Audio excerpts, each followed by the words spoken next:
All right, let's get into the travel of Paul after telling the truth to the people that he told to feed the flock of God.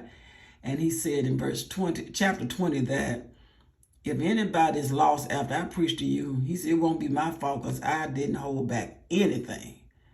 Now he's on his travel again. And this is a very interesting chapter. So he's going to tell us his whereabouts. And it came to pass that after we were gotten from them, left the people that I told to make sure they teach the word. Just teach the word. Don't add anything. No sermons needed. Teach the word. No revelation of. You just tell us this, and then when we get mature enough, then maybe we can, understand that you ain't lying.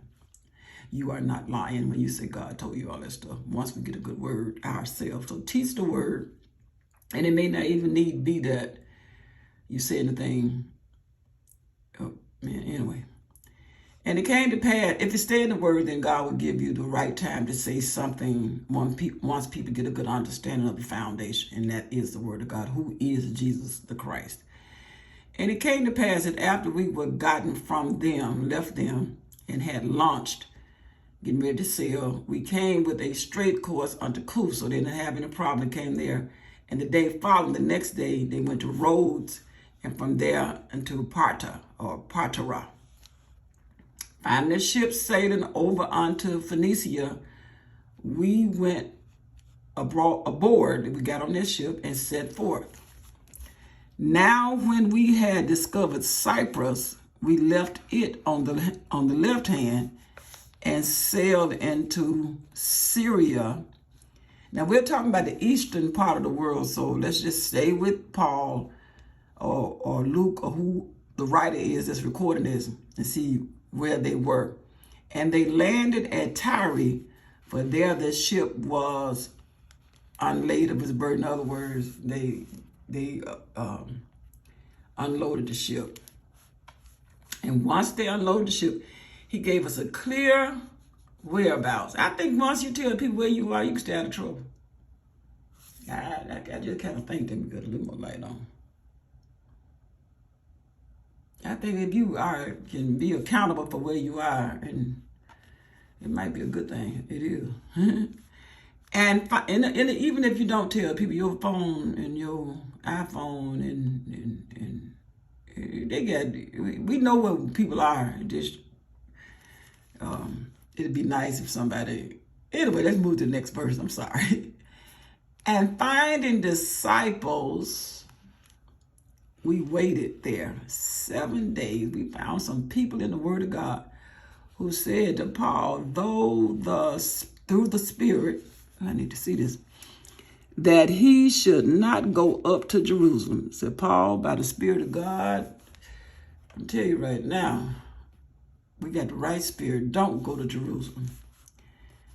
And when we had accomplished those days, we left and went our way. But he was told, said Paul, don't go to Jerusalem now. And they all brought us on our way. They all brought us on our way. Who came with them? With wives and children, till we were out of the city. So families are coming. And we kneeled, everybody that was with Paul, kneeled down on the shore and prayed. These people are serious. And when we had taken our leave one of another, once we got ready to say our goodbyes, we left. We took ship and they returned home again. So the wives and the children and those that came and prayed with us, we departed, said our goodbyes. And when we had finished our course from Tyre, we came to Ptolemais. Now, I may not be saying that right. And greeted or saluted the brethren or the people and stayed there with them 1 day. So in this verse 1 through 7, we find where Paul gave account to details of where they were, what they did, who were with them, and their final destination up to verse 7. So this is how you read the word. You find it and you see the order of God.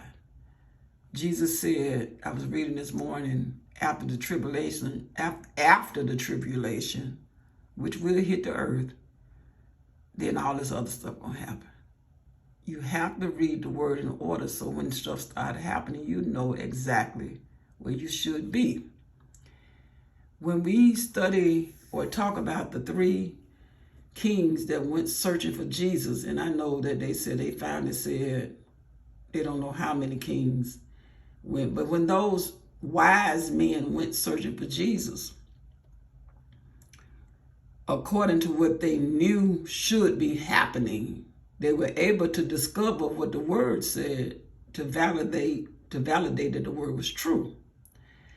The sad thing about that to me is why is it that the church in its entirety not know that baby was born?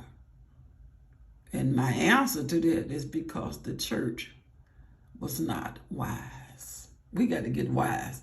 Know where Paul was, know what was going on, stay in order while you're reading the word, because my whole purpose is to inform people how to read the word correctly so you can see that you don't jump all over the place to get an understanding.